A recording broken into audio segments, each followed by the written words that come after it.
Good evening. Welcome to Bedtime Stories. This reading is intended for mature listeners only. Cedric Johnson's full lips and large afro were a direct contradiction to the absence of melanin in his skin.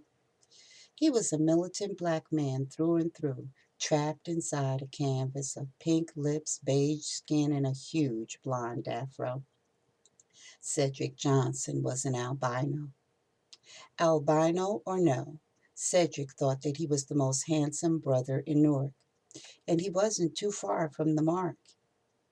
He checked his image in the car mirror, slicked the corners of his tidy mustache down, and got out of the car to enter the apartment he shared with his wife Catherine and their two children, this after being AWOL for more than 2 weeks. Catherine was at the stove, stirring some pudding mix for the children's dessert. She sensed her husband's presence before he put the key in the door. She froze, afraid to even turn around. Both children immediately started to cry. That's the effect Cedric had on his family. Cedric was a cross between a bleached blonde Otis Redding and Sam Cooke. Catherine had to find out the hard way that everything that looks good to you isn't necessarily good for you. She knew what lurked beneath that handsome face was as rotten as a year-old corpse. Cedric enjoyed intimidating his wife. It hadn't escaped his notice that Catherine flinched when he drew close to her to see what was on the stove. She flinched because she didn't know whether he was going to kiss her or hit her. He liked to keep her on edge. He laughed at her fear. His ill-placed laughter was dark, just loud enough for Catherine to hear and tremble. She stepped back when he lifted the handle of the pot containing the remnants of the kids' dinner: Chef Boyardee ravioli and canned green beans. "This all you got to eat?" he asked, looking at the contents of the pot like it was full of something nasty. Cedric hadn't bought so much as a loaf of bread in 5 years. Yet he expected Catherine to keep T-bone steaks in the freezer on her minimum wage salary. Catherine merely nodded, indicating that was all she had cooked. A sound as loud as a bullet shot caused Catherine and the children to jump when he slammed the pot down on the stove, sloshing sauce everywhere. "I'm hungry. Fix me something decent to eat and bring me a beer while you're at it," he ordered. The minor level demon that had been riding Cedric's spirit like a bronco buster since he was a young child rubbed its hands in glee. It was about to be showtime. It amused Cedric to see how quickly Catherine hopped to it. Her hands were visibly shaking as she took the last of the bologna she had been saving for the kids' lunch out of the fridge. She fried it up with some eggs and hash browns under his ever watchful eye and placed the plate and silverware before him like he was the King of England. She hurried back to the fridge to pour him a nice cold glass of water. All the while, the demon Salacious, who had followed him home and slipped inside the apartment behind him, was taking in every nuance and gesture. All three of them, Catherine and the children, sat as still as statues, watching Cedric eat. They knew from past experience that if he didn't like the food, there would be hell to pay. Cedric was only halfway through his meal when he pushed the plate away from him, callously wasting food the children could have eaten. "Didn't I tell you to bring me a beer, Catherine?" he said with a warning menace in his voice while rubbing his lower belly. This was the moment Catherine dreaded, so much so that she was actually wringing her hands. There wasn't a drop of alcohol in the house. She knew what was coming next just as sure as she knew her name. She was about to get another ass whipping, and this time she didn't know if she was strong enough to survive it. Without taking her eyes off her husband, she said, "Jimmy, baby, you take your sister in the back room and you play, okay? Mommy's going to clean up the kitchen." Holding his wife's frightened gaze, Cedric said to his son, "If you get out of that chair, I'm going to put my foot up your little black ass all the way to the knee. Little Jimmy sat ramrod straight with tears coursing down his face, wishing he and his little sister could save their mother and be like the invisible man and disappear. Catherine, I asked you a question. I I had to go to the rental office before they closed, she stammered, and then I had to pick up the kids on the other side of town. I didn't know you would be home today. It's so hot outside, and we had to catch the bus. Shut the fuck up. I don't want to hear any of your goddamn excuses. Take your ugly, bald headed ass out and get me something to drink right now, he demanded. Catherine scurried past Cedric like a frightened little mouse.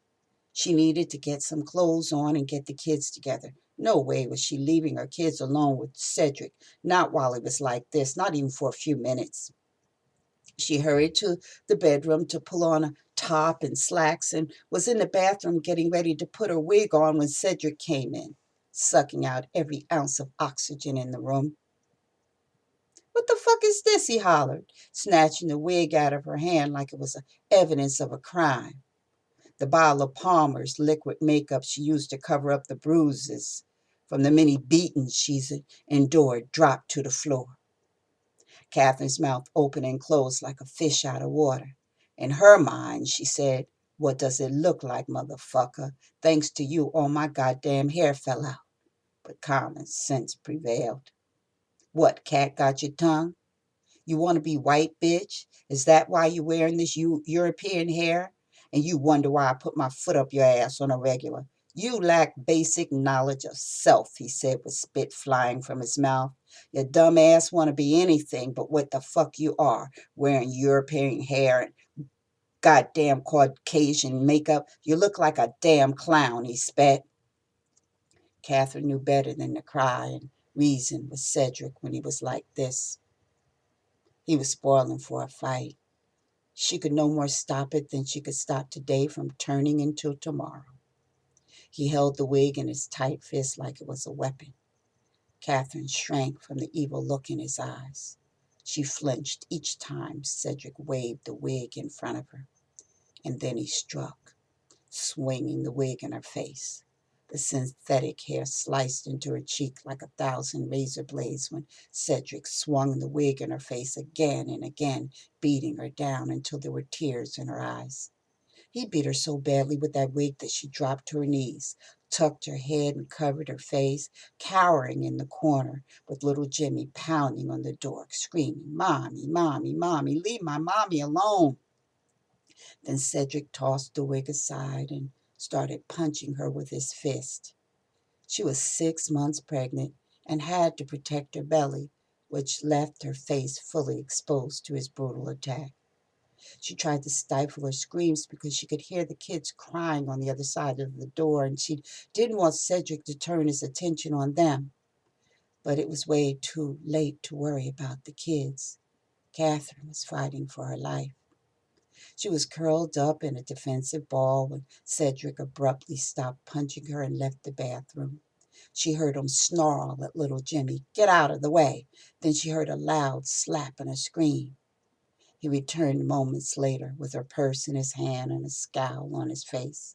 "You got paid today. Where's my money?" "I had to pay the rent and public service. They were about to cut us off," she explained, crying with snot running from her nose. "Wrong answer." Cedric backhanded her so hard her head slammed into the side of the toilet. There was a sickening thud when skull hit porcelain. Catherine saw stars. He grabbed her by the little bit of hair she had and dragged her out into the hallway. She could feel the hair separating from her scalp. That was when Catherine decided to fight back. She gouged the tips of her short, blunt fingernails into the skin on his forearms and ripped. Cedric went wild. He wrapped both hands around her slender neck and squeezed. She scratched his throat and the back of his hands in an attempt to force him to lessen his grip, but that only made him squeeze tighter. Her eyes bulged and her feet started to jerk involuntarily. Cedric didn't let go until her arms stopped flopping at her sides and she grew still. Covered in sweat, his chest heaving from exertion, Cedric paused to look on the wall at the bridal picture of the beautiful, smiling woman Catherine had once been. And then he looked down at the battered woman at his feet. Her chest was still rising and falling. Good. I didn't kill her, he thought. He was just about to clean himself up in preparation to leave when the demon, Salacious, decided to step in and take over.